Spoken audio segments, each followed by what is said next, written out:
Manchester City envisagerait d'approcher l'attaquant de l'AC Milan Rafael Leao cet été.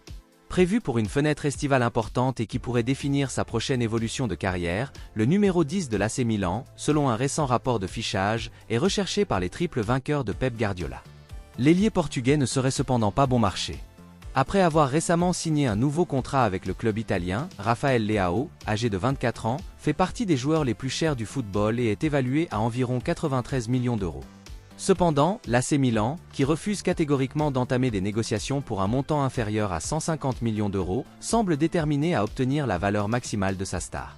Le prix élevé de l'ailier n'est pas une surprise. Les clubs de toute l'Europe cherchent toujours à profiter de la richesse des clubs de Premier League et de Manchester City en particulier, même si les Citizens ont un bon bilan en matière de transferts intelligents. Néanmoins, comme Rafael Leao fait l'objet d'une forte spéculation de transfert, les fans seraient bien avisés de s'attendre à ce que cette affaire se poursuive pendant la période estivale. Depuis qu'il a rejoint les Rossoneri en 2019 en provenance du club français de Lille, le talentueux joueur de 24 ans, à qui il reste 4 ans de contrat, a inscrit 56 buts et délivré 49 passes décisives en 205 matchs toutes compétitions confondues. Alors que Arne Slot se rapproche de la succession de Jürgen Klopp à la tête de Liverpool, des discussions ont été entamées avec Feyenoord, selon Cogt Offside. Liverpool ayant officiellement contacté son club pour négocier un accord, le transfert d'Arne Slot à Anfield semble de plus en plus réaliste. Étant donné que Arne Slot, âgé de 45 ans, ne dispose pas d'une clause libératoire dans le contrat de 3 ans qu'il a signé l'été dernier, le montant de l'indemnité attendue par Feyenoord n'est pas clair. Le Néerlandais souhaite quitter le club d'Eredivisie et rejoindre Liverpool pour succéder à Jürgen Klopp. Fabrizio Romano a rapporté que les discussions entre les deux clubs se sont poursuivies et que Arne Slot a même discuté avec le club de Premier League de la nomination d'un membre de son personnel en coulisses. Selon Ben Jacobs, l'indemnité que les Reds devraient payer pour Arne Slot pourrait s'élever à plus de 10 millions d'euros en cas d'accord. Ben Jacobs ajoute qu'elle pourrait être plus proche de 15 millions d'euros, en fonction des départs d'autres membres de l'équipe. Le club du Merseyside a laissé tomber Xavi Alonso et Ruben Amorim, qui semblaient être les principaux candidats au poste d'Anfield à un moment donné. Le club de Premier League admire Arne Slot pour son football offensif et son attitude vis-à-vis du recrutement. Ils estiment que l'entraîneur de Feyenoord peut travailler en collaboration avec les dirigeants du club en ce qui concerne le recrutement et les grandes décisions. Les Reds ne cherchent pas seulement à recruter un manager capable de développer les jeunes talents du club, mais aussi à recruter des joueurs qui sont en phase avec la vision du club sur et en dehors du terrain. Selon David Ornstein de The Athletic, les Reds ont vu leur offre initiale pour Arne Slot rejetée par le club néerlandais.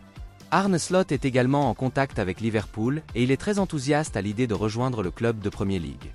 Il sera intéressant de voir comment la situation entre Liverpool, Feyenoord et Arne Slot évoluera. Arsenal souhaite recruter le milieu de terrain de Manchester City, Bernardo Silva, à la fin de la saison. L'international portugais de 29 ans a été associé à un départ de la Premier League et un rapport de fichage affirme que plusieurs clubs de premier plan s'intéressent à lui. Barcelone, le Paris Saint-Germain, le Bayern Munich, le Real Madrid et Arsenal surveillent sa situation. Bernardo Silva a inscrit 11 buts et délivré 5 passes décisives cette saison. Le milieu de terrain devrait coûter environ 50 millions d'euros cet été et il sera intéressant de voir si Arsenal parvient à conclure l'affaire. Bernardo Silva a prouvé qu'il était un joueur de premier plan en Premier League au fil des ans et il a aidé Manchester City à remporter des trophées majeurs. Arsenal a certainement besoin de plus de qualité et de profondeur dans le dernier tiers du terrain et Bernardo Silva apportera des buts et de la créativité à l'équipe. Il est suffisamment polyvalent pour évoluer n'importe où au milieu de terrain et il pourrait s'avérer être un atout pour Mikel Arteta et son équipe. Il sera intéressant de voir si le milieu de terrain est prêt à rejoindre un club rival à la fin de la saison. Il a déjà fait ses preuves en Angleterre et pourrait vouloir relever un nouveau défi. Un départ de la Premier League pourrait être plus excitant pour le joueur. L'opportunité de rejoindre des clubs comme le Real Madrid et le Barça pourrait être difficile à refuser. Il sera intéressant de voir si les clubs espagnols décident de faire une proposition concrète pour le recruter. Ce serait un coup d'éclat pour Arsenal s'il parvenait à conclure l'affaire. Bernardo Silva n'ajoutera pas seulement de la qualité à l'attaque, mais son expérience de la victoire et ses qualités de leader seront également très utiles. Outre ses qualités techniques, Bernardo Silva est un joueur travailleur qui apportera une aide défensive, et son arrivée permettra également de soulager Martin Odegaard sur le plan créatif. Chelsea semble sur le point de manquer Victor Osimhen de Naples puisque le Paris Saint-Germain a décidé de payer la clause libératoire de 120 millions d'euros qui figure dans le contrat actuel du Nigérian. Le joueur de 25 ans devrait quitter Naples cet été après avoir passé 4 années fructueuses au stade Diego Armando Maradona. Victor Osimhen a aidé Naples à remporter le titre de série à la saison dernière et a marqué 74 fois en 129 apparitions avec le club italien. La campagne 2022-2023 a été de loin la plus impressionnante pour l'attaquant, qui a inscrit 31 buts en 39 apparitions. Cela a attiré l'attention de plusieurs clubs européens, Chelsea et le Paris Saint-Germain étant fortement liés au joueur de 25 ans. Selon Il Mattino, cité par Transfer News Live, Victor Osimhen est sur le point de signer pour le club de Ligue 1 qui a décidé de payer sa clause libératoire de 120 millions d'euros.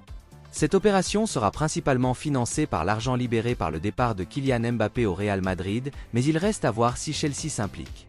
Le mois dernier, ESPN a rapporté que Chelsea avait identifié Victor Osimhen comme sa principale cible pour son attaque en vue de la campagne 2024-2025, le joueur étant lui aussi très intéressé par le transfert. Le club de Premier League a désespérément besoin d'un attaquant et les derniers jours l'ont mis en évidence plus que jamais, les difficultés de Nicolas Jackson devant le but étant évidentes lors des affrontements avec Manchester City et Arsenal. Les Blues devront vendre des joueurs avant d'acheter Victor Osimhen, ce qui est un autre facteur qui joue en faveur du Paris Saint-Germain. Il devient de plus en plus improbable que Chelsea devance le club français pour la star de Naples et devra se tourner vers d'autres options. Après une décision importante de Barcelone sur l'avenir du milieu de terrain Frenkie de Jong, Manchester United pourrait finalement conclure la signature du joueur. Les Red Devils ont toujours été liés à l'international néerlandais.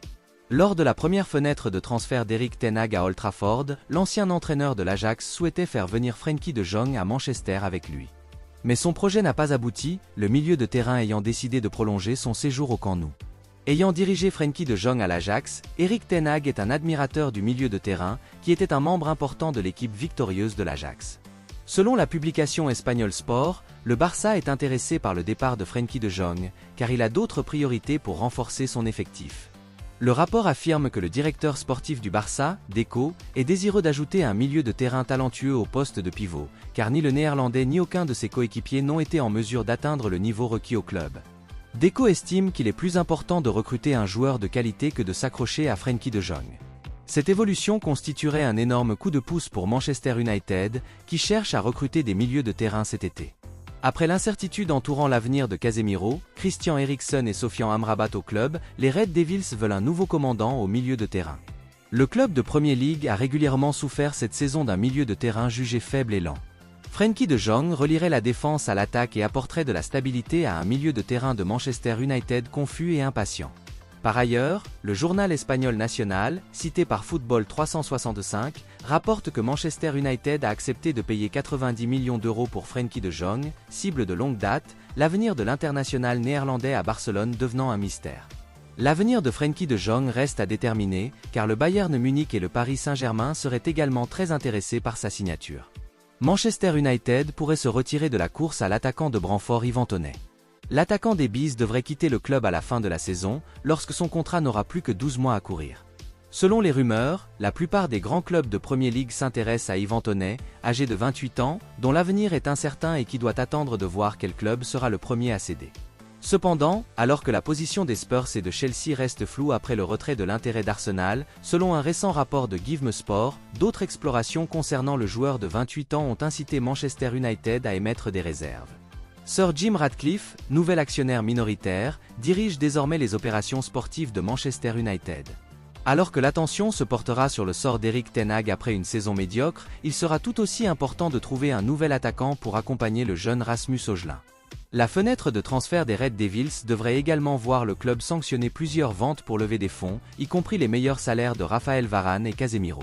Un transfert d'Ivan Toney, même s'il risque de décevoir les fans, pourrait représenter un changement de stratégie de la part du nouveau propriétaire du club, mais avec les inquiétudes déjà présentes, cela ne vaut peut-être pas la peine que Manchester United prenne le risque, surtout à un moment où il doit faire ce qu'il faut. Depuis qu'il a rejoint les Bees en provenance de Peterborough en 2019, Ivan Toney, qui compte également 2 sélections en équipe d'Angleterre, a inscrit 72 buts et délivré 22 passes décisives en 137 matchs toutes compétitions confondues.